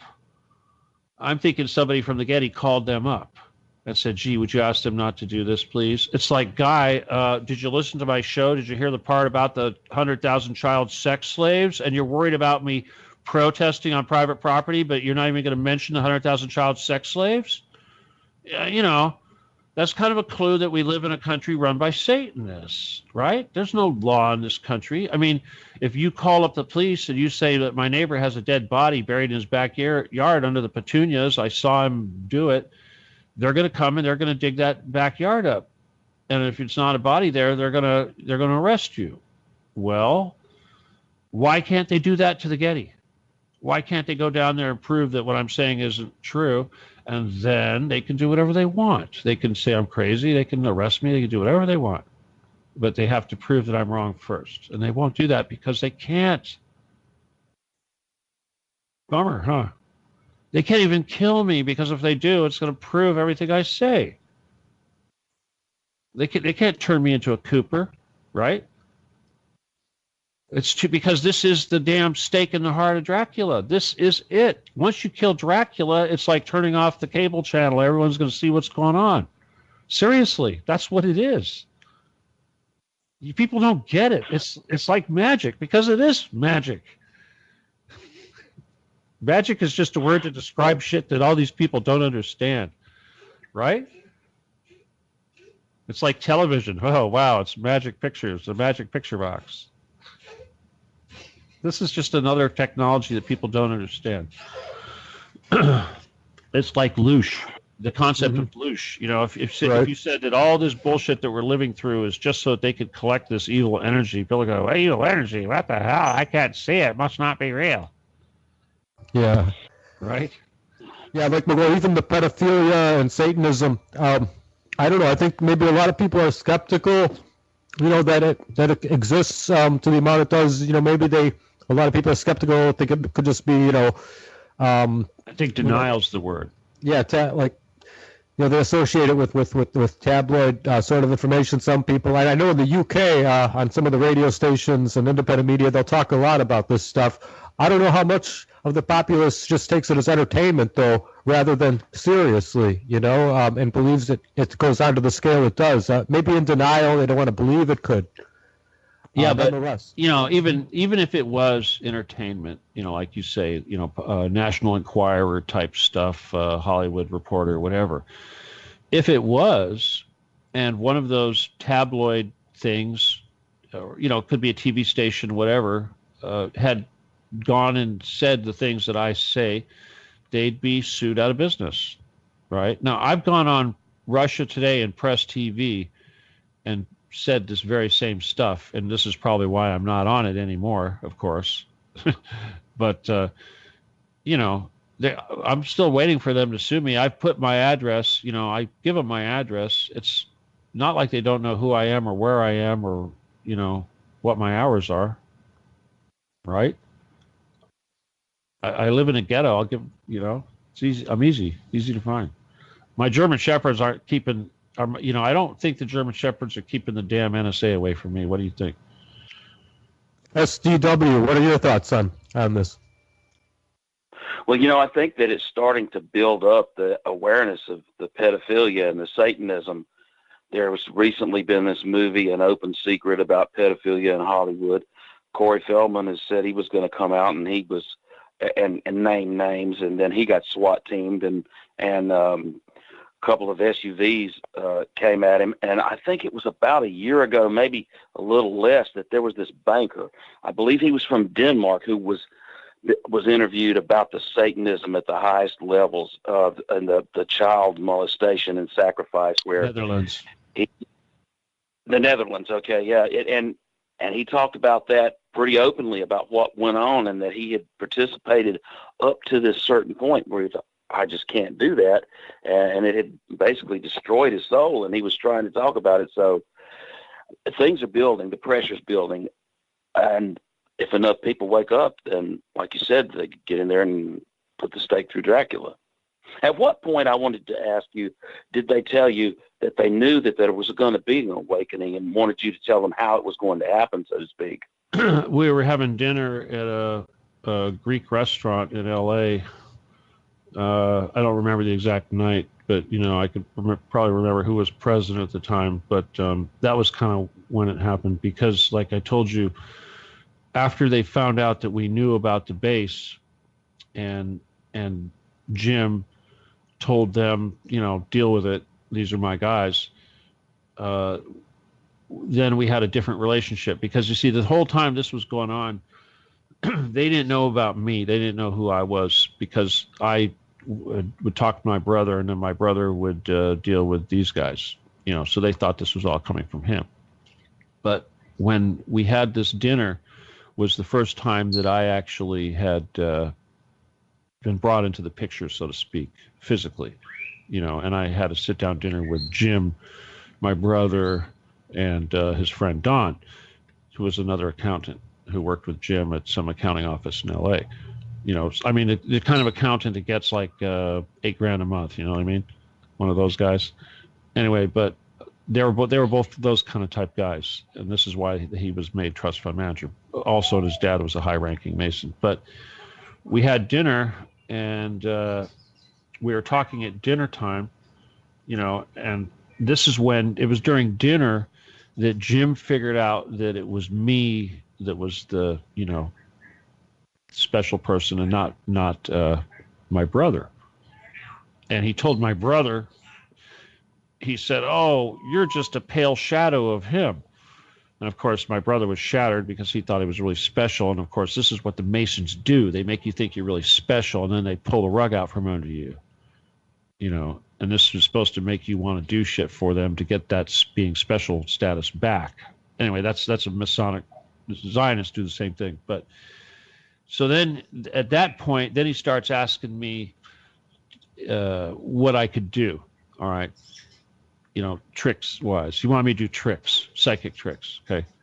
And of course, I've said bullshit, But one of the other things that's kind of interesting is that one of the things that I'm kind of famous for that I did that was a big deal in history was I made this 3-beam laser for the military, right? I made this product. One of my products was called the Universal Laser. Okay. And the Universal Laser was a modular laser system incorporating a dual infrared and a single visible laser. But it was like it still is the best laser in the world right now. And anyway, they knew I was going to make that thing years before I actually made it. And they were expecting my brother to make it, because he was involved in lasers and stuff too. And they thought he was the one that they saw in their little crystal ball that was going to make this laser. Well, anyway, so, but at that point, once they figured out it was me, and then they started looking at me a little harder, and they realized that I was, okay, well, at the time that I was doing that, I was heavy. SK Industries was going full bore, right? And I had, I didn't just have guns and lasers. I had body armor, shields, helmets, gas masks, night vision, and advanced other tools that regular people don't have. Special stuff. And I heard you describe an amazing body armor. Well, like a shield, like a force field. Well, it was the body armor was more like a system that fits on your forearm and your knee or your shin that turns you into a portable bunker. So basically, you strike a shooting pose, and from your shooting pose, because of the configuration of this armor, you have an instant bunker essentially, and it allows for a different type of high-speed tactics. You know what I'm saying? In other words, that's one of the things. It's like, look at North Hollywood, whatever. You're always somebody's hiding behind a car or some bullshit, right? You're not. Yes. Yeah. Well, out there in North Hollywood, yes. Exactly. So you can't carry a bunker with you that's going to allow you to run. Okay. So if you have this portable bunker system built into your armor, and armor, of course, is basically built on the sandbag concept as opposed to deflecting. It's kind of like a modern tank. It has a lot of sloping edges and things. Same concept. Armor really should have the same concept. The future, that's just the future. Anyway, but the point is that they thought that I was going to do a military assault, and I was going to be using all sorts of fancy tactics and technology that they didn't have. And technically, they were right, because that's exactly what my plan was. Only, what I wanted those people not just to be soldiers. They were going to be super soldiers, but they're going to be super soldiers in a more of a conventional manner. And then after I really realized that the big thing was all about the psychic stuff, then I went more in that direction. And now that's where I'm at now. I realize, like, screw the guns and shit. It's like, who needs it? The psychic stuff's where it's at. You know what I mean? You don't even, shit, a good remote viewer can go inside of somebody else's body and make them do whatever they want. Okay? You know how much power that is. There's technology. I've heard there's technology being developed. There's people. Fuck the technology. No. The dark side uses the technology. We use our brains. Okay, that's the difference. Okay, it's like a Jedi. All right. A Yeah, Jedi, they're trying to take that over. Yeah. a Jedi doesn't use a gun. All right. They don't use, Sith use that stuff. In other words, it's like, for instance, these guys, the dark side, the people under the Getty, they will use alien technology to do what we do with our spirit. Okay? See the difference? It's like using a calculator to add instead of doing it in your head. Okay, they're dependent on the calculator. We use our heads. We add the math. We do the math in our heads. They use calculators. That's a great analogy. Well, yeah, because that's exactly what it is. So in other words, all right, I talk to people about scalar technology, all right? And with scalar technology, you can alter reality. And it is a technology. It uses sine waves and frequencies and all this. But you can do the same thing with your head. In other words, I can take humans, and if I get enough of them, I can train them, and I can make them just as powerful as the most powerful atomic bomb in the world. That's how much Well, do you believe that we've been given and the flicker rates is to keep people from realizing their potential? They want to calcify your pineal gland. Of course. Yep. Of course. That's exactly why they do it. That makes perfect sense. Yeah. Keep everybody stupid. They told you, at this dinner, these people told you that there was going to be a groundswell of awakening among the people. No, they didn't say there was going to be a groundswell of awakening. What they basically said that was I was going to take them down, and it was going to be through the Getty. They basically said that everything, their whole world was going to come to an end, and it was going to be because of what I did to the Getty. That was what they said. Their Achilles heel. I understand. Yeah, that's their Achilles heel. That was Starfleet headquarters in one of the latest. Starfleet. If you look at the latest #2 Star Trek movie, you will see the movie start with a guy walking onto the Getty property, getting into an elevator, going deep underground into a secret base, and then essentially destroying the base. That's how the movie starts, right in front of everybody's face. Right, and that movie came out shortly after I went public. Okay. Interesting timing. Yeah, interesting timing. Mm-hmm. Yes. Yeah. Mm-hmm. Not before I went public, after I went public. Yeah, but see, that's what they try to do. They try to control the information by incorporating it into a stupid film. And at the same time, they made it look like the bad guy that penetrated it was going to destroy everything, and these were the good guys getting destroyed. You know what? Only the thing is it's the bad guys getting destroyed. And we're not even going to destroy them. We're not going to destroy them. We're not even going to kill them, just like I was telling you on your show. We're not going to cut their heads off. We're not going to do what they deserve. We're not going to do what they do. Because we're you said we're going to have to forgive these people. Yep. And I've got to work on that one. Yeah, well, they're not going to get away with it, obviously. They're not going to go on doing it, but shit's going to stop, and they're going to, their punishment. Let me just put it this way. The system that we know as punishment in the United States serves two purposes. It's to keep people in fear and keep them in line, and it's also because it's satanic, all right? So in other words, when you are solving a problem, if someone does an action that needs to be stopped, the punishment needs to not be painful. In other words, you shouldn't be extracting pain from somebody to make them pay for what they did. That's bullshit. It's like, oh, you got to suffer now because of what you did. Really? Who does that? That's satanic. The whole concept is satanic. And that's why the judge is in a robe and you get summonses and served and all that crap, because it's all satanic. The whole basis for our legal system is satanic. The accused, all that. Everything they do is a satanic ritual. I've heard Jordan Maxwell talk about where that came from. Yeah. The whole, it's he would know. You call it grave law. It had to do with the cemeteries. The origin of it. I forget how that all goes together, but very similar.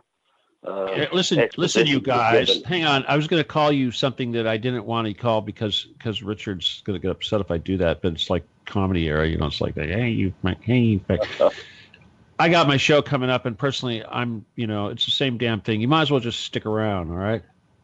I mean, what the hell, right? I don't feel like working anyway, to be honest with you. So, I got to do another 2 hours. So, Richard, do you mind? since we got all these people listening, we might as well just keep this thing going. Hey, we got somebody from Staines. Check it out. Douglas, he'll stick around as well, right? No, cool. United Kingdom, Staines. How about that, huh? I can stay for a while. I can spend another 30 minutes at least. No, I'll listen to you 30 minutes. All right, get out of here. All right, well, go ahead. I got to go refill my tea. So, Richard, take over. I'm just telling you, I only got 30 minutes to go anyway before I got to start doing my thing. So since I've hung out so long with you, you might as well hang out with me, damn it. Okay. All right, I'm going to go get some tea. All right. We never got the Argentinian fella, did we? No, it's very strange how he suddenly wasn't logged in anymore. Even wow. I was keeping in touch. on Facebook, but on Facebook now suddenly he's not even logged in for this past hour or so. It's really interesting. I mean, we've had a few attempts to arrange this now, spaced out over the months, and. In our last conversation before planning this interview, he mentioned how, due to various reasons, things just didn't happen, or he got injured, or this or that, where he really felt like there was some, one or some, perhaps even just some energy or force, not even physical, but regardless, something that was stopping him, or making it difficult for him to reach more people with the information he has and his message, basically. And he was starting to really be more and more, frustrated and convinced of this already. And then, so I'm just really, I don't know. I'm wondering what happened today. Yeah. What's like? Hopefully he's all right at least. Yeah, hope so. Yeah. I was looking forward to asking him about Lemuria and Atlantis after what read some of his posts and the things. I hadn't read the things he'd written, but read a list of the books that he had for sale and things. You mentioned, you're familiar with some things some work his father did. Is that right? Who did? I don't know. I thought you mentioned you were familiar with someone's father's work when we was texting earlier. I don't know. That I can't remember whose father it was. It wasn't him. No, it wasn't. Okay, we were confusing people. That's not ringing a bell, but I did see that he talked. He was in Argentina, and he talked a lot about the similarities between structures in Egypt and structures in South America. Lots of ancient megalithic structures. And then there's this whole thing that perhaps something like that is present still in Antarctica under the ice. And it was supposed to, that also those lines, there were a lot of people, prominent people that were visiting Antarctica last year. I think the leader of the Orthodox Church in Russia, and I don't know if the Pope was there or not, but John Kary was there. An astronaut, Buzz Aldrin, I think it was, an astronaut was there, and a lot of very high-profile people were going down there.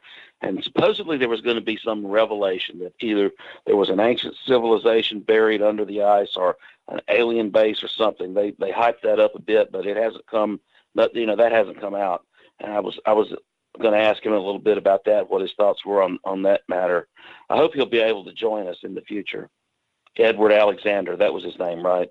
Right. Yeah, I do as well. Yeah. And he's mentioned, that they commonly in his area there in Argentina commonly see UFOs, or at least what they perceive may be such in the skies. I imagine it's much clearer down there. We don't have as much in the skies from industry.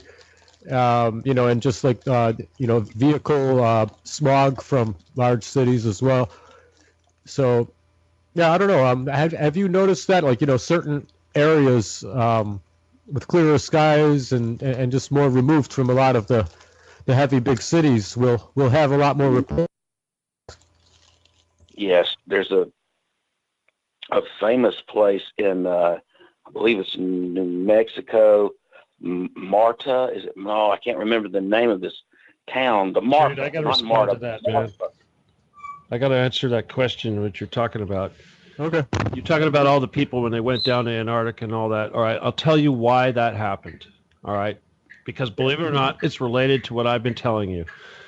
Because of the Getty being busted, because of what we're doing, and because those bunkers are no longer safe, because the secret is out, they've been compromised, and it's only a matter of time before they're completely taken over by us, which we are working on right now.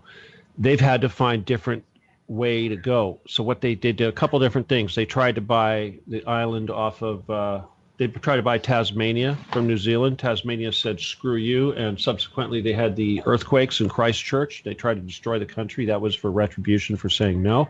But the main thing that they've been doing, and the reason for John Kary and all these other religious leaders, they're doing the same thing that Hitler did. They're negotiating with the inner earth people through the Nazis, through New Schwabenland, to gain access to the interior, because they know that their time is up, and just like the Atlanteans, they need to take refuge in the interior because they are about to be wiped out. And that's what's coming. And during every change of transition, which we're getting to go through right now, we're going through a transition. This transition basically also involves their downfall. And when a culture like that can basically convince the insiders, the people that live in the center of the earth, that they're in danger of being exterminated, they will allow them access to the interior. And that's what they did with Hitler, and that's what they're trying to do now. They're frantic. Okay, so you're saying Hitler did escape to Antarctica.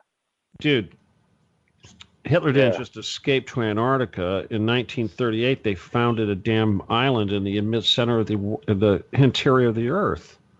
They called it New Schwabenland. New Schwabenland is not a base in the ice or under the ice. It's inside of the damn globe.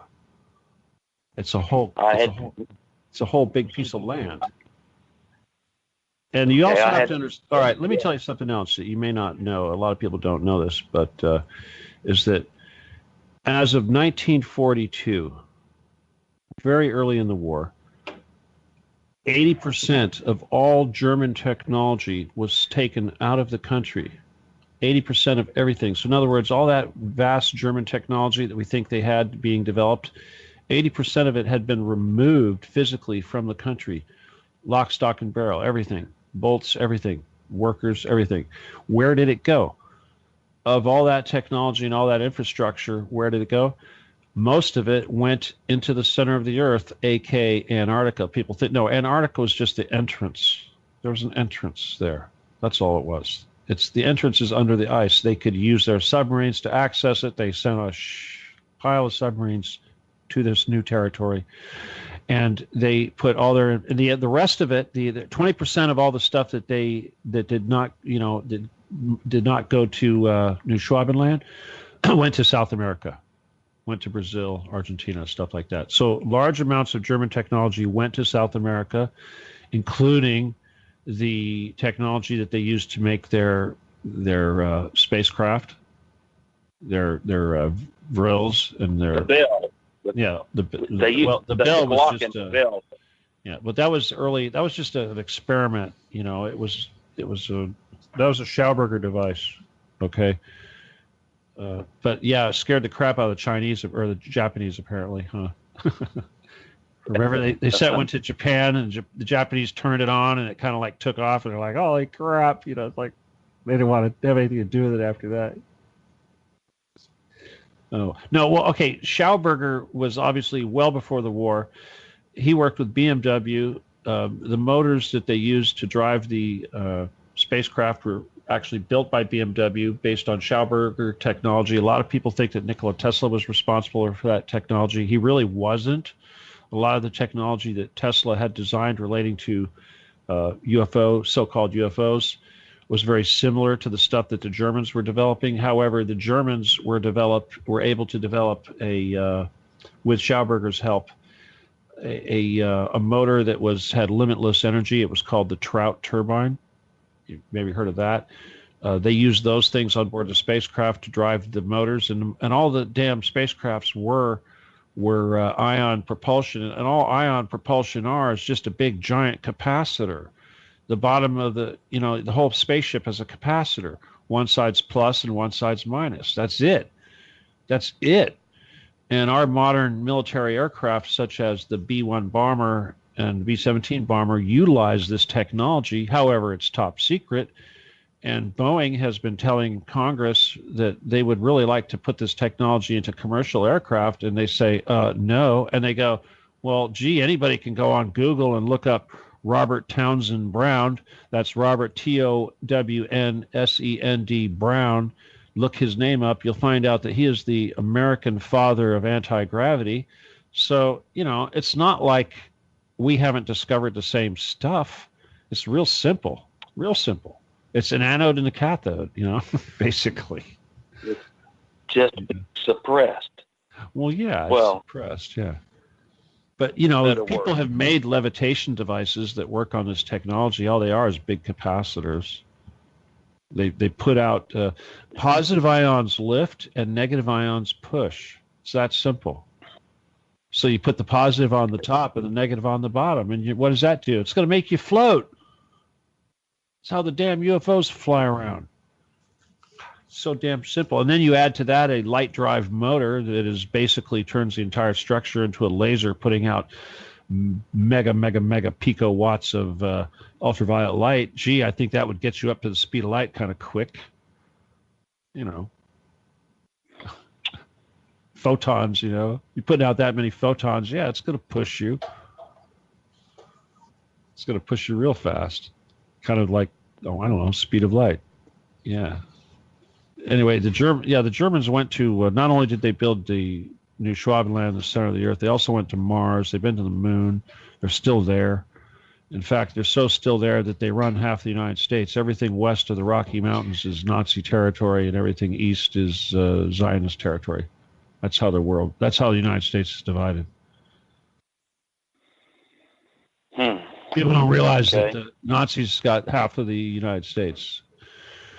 But they work together, and their meeting place where they work together is the Denver Airport. That's where all the underground. In fact, if you look at all the underground bases, they all connect at the Denver Airport. That's the hub. That's because that's where the two sides meet. Okay, there's still building going on there too. You can see.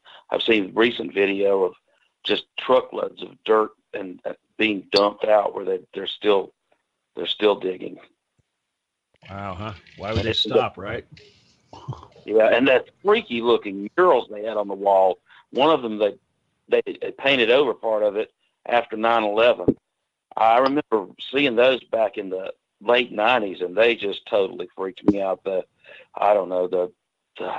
killed the bird of peace, and then all the peoples of the world are together, and there are supposedly all this different messages. The little white girl representing Germany in the coffin. Yeah. And then the next one over, the guy has the hammer. His hand is a hammer, and he's beating the sword down into a plowshare. And the little white girl in the German in the German clothing with the blonde braids, that sort of represents what's going on in Europe today, with all the children of the world, the different races looking down on her in a coffin. Yeah, exactly. Very, very sad. Yes. I don't know whether it's just predicted programming or here, this is what we're going to do, showing it to you in plain sight. And that's exactly what it is. It's advertising, because that's what they do. In other words, they figure that if they put it right out in front of you and you don't do anything about it, that it's okay. It's sort of like the Day of Atonement. You know, the Day of Atonement? It's a Hebrew holiday. In the Day of Atonement, they ask for forgiveness in advance. Oh, yes. Maybe the next year they don't any.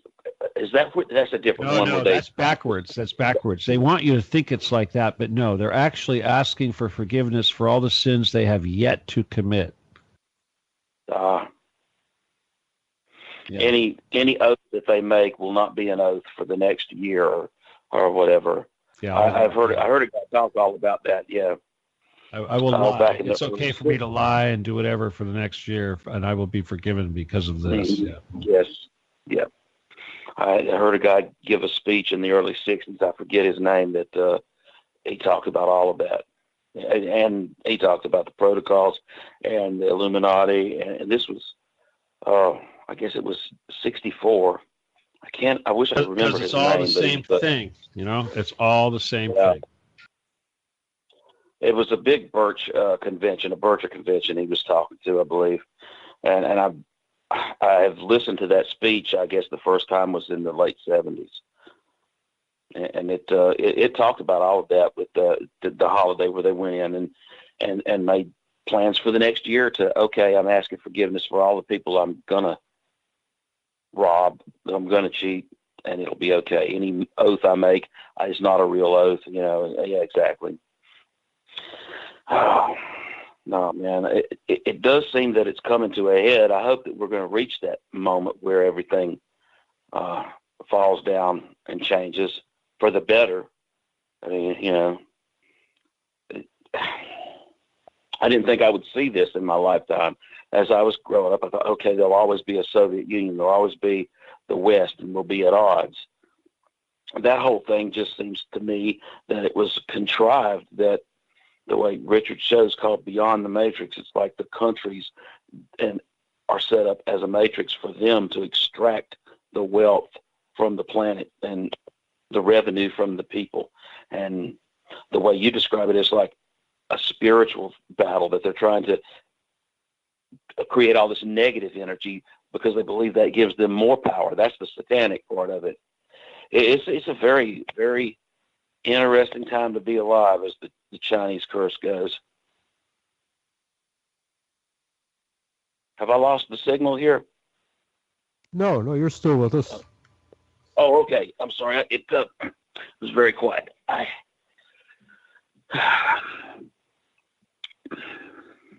So what do you think about that, Richard? Yeah, you know, regarding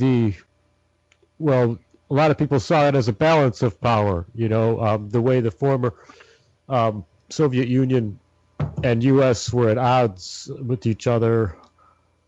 I mean, it seems like Russia has, you know, been emerging again, both militarily, financially, and, you know, just a government that the people believe in, you know, who are there, you know, as far as their people.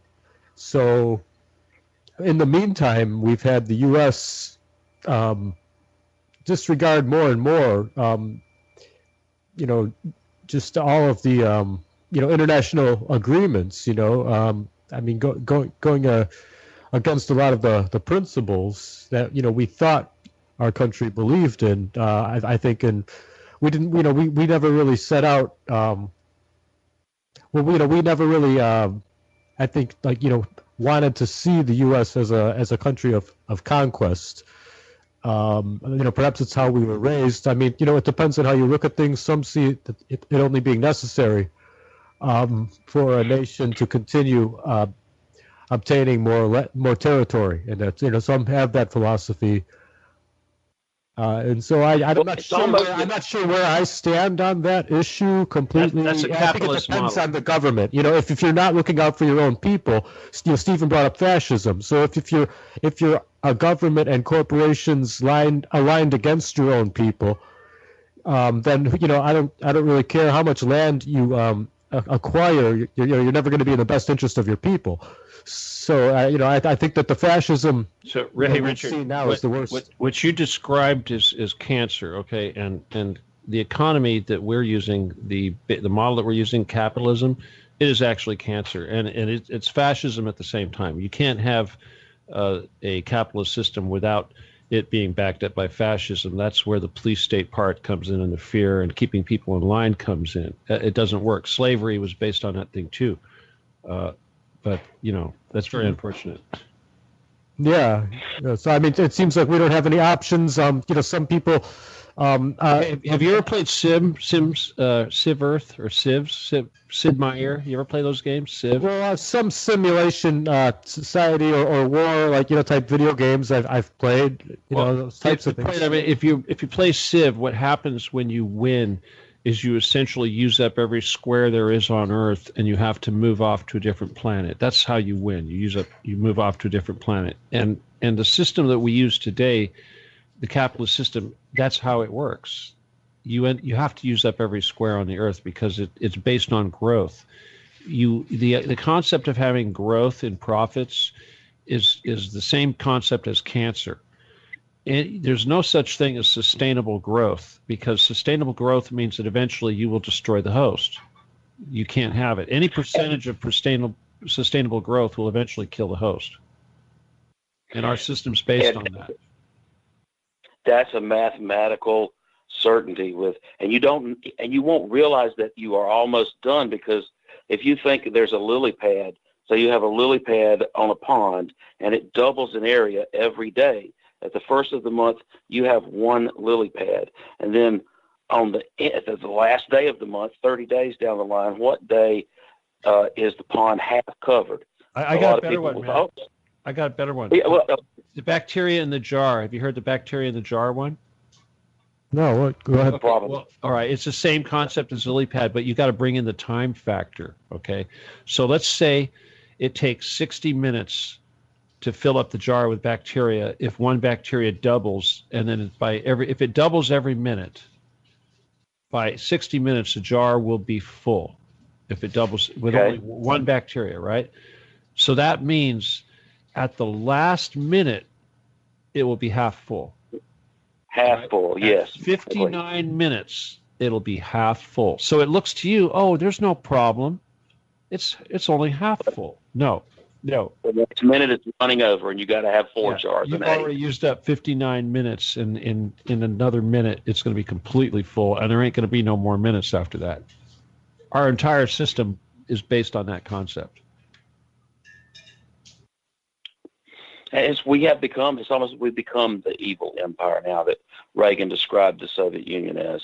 We flipped places, and we have no counterbalancing force the way you talked about a balance of power, and that all might have been just artificial construct as well, and I'm sure there was some reality to it, because we almost came to a nuclear war several times. The missiles were pointed at each other, but behind the scenes there were manipulations playing one off against the other. And now, once the Soviet Union fell, then we just completely, like you said, disregarded international law. It was just all of a sudden might makes right, and then we have to have this project for the new American century and forward. And it's almost as if we have reached that 1989 moment that the Soviet Union reached, that we've overextended our empire. We've come to the very last phase of it, where we have the decadence, the immorality, the sex, the debasing of our currency. Even making celebrities out of chefs was something that happened at the end of a lot of different empires. There was this Englishman, his name doesn't pop into my mind, but he wrote a study of all the empires through history, and he found that they went through distinct phases. There was the exploration, and then you would I don't have the 6 or 7 phases in front of me, but the exploration, and then you secure enough land for your people. You you do public works. You create a military, and then you go from, instead of exploration, now it's conquest, and then at the end there's that's the bread and circuses, and that is obviously, it looks to me like what the Western world is in now, is the bread and circuses phase right before we fall. And it is very scary to be alive at this time. Do you agree with that, Richard? I'd say that there's a lot of potential for how the future lays out, depending on how we all act. Now, it actually brings up, thanks for reminding me, something I wanted to touch on today, and maybe we could get SDK's interpretation or response to this as well. But a lot of us seem to just assume we have to accept what is presented to us. We also get distracted by a lot of the events that the media presents to us as the important things to now shift our focus to, of course, away from other things. But I think creating our own reality, is something a lot of us overlook. I think that the power of intention and the power to, the ability we all have to collectively create the reality we experience is not fully realized by most of us, including myself. And I can't help but stress enough that that's some of the timeless knowledge that the Gnostics of all ages have always tried to preserve and pass on to at least those willing to listen. And I was wondering what each of you two gentlemen had to respond on that. Well, I have a friend who's very interested in that Gnostic knowledge, and I'm not adept at it. I'm not know enough about it. Just I believe that it all has to do with the way. Well, like who dies with the most toys is not the winner. The way you live your life is where your true riches are. If I can do something, if I can't bring down this whole order, at least I can be kind to another person. And that pays dividends in my own soul a lot more than other things that I've done. I've lived a lot of my life self-serving, a lot of my life just oppressed by not only the knowledge of what's going on, but the events in my life. They had me down for a long time. And I don't know about that esoteric Gnostic knowledge, but I do believe that it's a spiritual battle we face within ourselves as to whether you're going to serve your own selfish needs or whether you're going to serve greater good. And the worst I've ever felt, the most guilt I've ever had, was when I took advantage of someone else who I had control or power over. If I mistreated someone else, whether it was a person or an animal, or took advantage of them, man, I paid a price for that in my soul. And the greatest reward I got was when I was able to help someone that actually needed my help and that it made a difference to them. And that I think it's true that what you send out gets returned to you tenfold. I do believe that's the most basic Gnostic knowledge that I can think of. And, I've found that it's true in my own life, at least. I can't speak for the whole history of it and everything and the Kabbalah or all that. I'm not knowledgeable enough about all those things, but on a practical level, that's what I found to be true in my life. And I try to practice that every day. And I fall back and I can get I feel oppressed again. I can feel fear and pain is really a big one. The pain sucks, but I deal with that every day, and having other people in my life that I can talk to about it, being a part of this, this is a new thing, and I believe it's going to be very positive for me. I hope I can give back, as well. I hope we can keep this going. I mean, I know we hadn't mentioned this while we've been talking, but Truth Cat Radio needs support. Stephen, it keeps this going, and if you guys out there are listening, if you can drop some money or some help for us, we really do need it. Independent media is under attack, and I want to be able to do this, I want to keep this going myself. I've just become a part of it, and please help us. That's all I'll just say that. We appreciate it. And having said that, I'll let, if Stephen's there, what do you think about the hidden knowledge there, if you can hear me? Oh, you made me unmute. Yeah, I'm sitting here trying to set up my music. Sorry, brother. Oh, I'm sorry. No, that's okay. I got a patty melt in front of me, and I'm trying to set up my music for the next show. And I mean, I figured I may play a little bit of the song, as we usually do at the end here. Hello? Richard, you still there, right? Don't go away, man. Hello, Magador? Oh, Magador's here. Oh my God. Does he want? All right. Gotcha.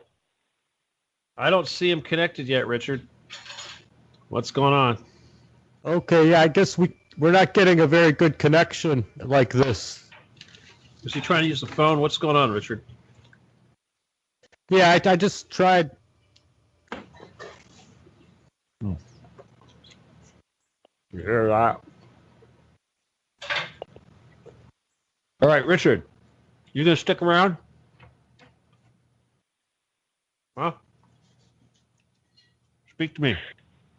Yeah. All right. I can hear you. Yes, I can bail? hear you. I think I can hear you a little better now. Yeah. Hey, Richard, who are you talking to, man? Magador. All right, listen, we're going to end the show here, okay? Does he want to come on or what? Yeah, yeah. All right, look, tell him to stand by. Explain to him what's going on. I'm going to play my music for a few minutes, and we'll bring everybody back in shortly, okay? So you get him squared away on the Skype and all that, okay? And I'll bring you back in, or unless you want to stick around while we take a break. Is that good? Yeah, that's fine. All right, sounds good. All right, Douglas, you want to say goodnight to everybody? All right. Thanks to everybody out there. Try to catch my show Tuesday nights at 8, and I'll be listening. And I might come back too. Thanks a lot. Adios. Good night. All right, Richard, go ahead and do your sign off if you haven't already. Richard, stop talking to Magador and do your sign off. All right, everyone. Until next time, transcend the construct. Regards.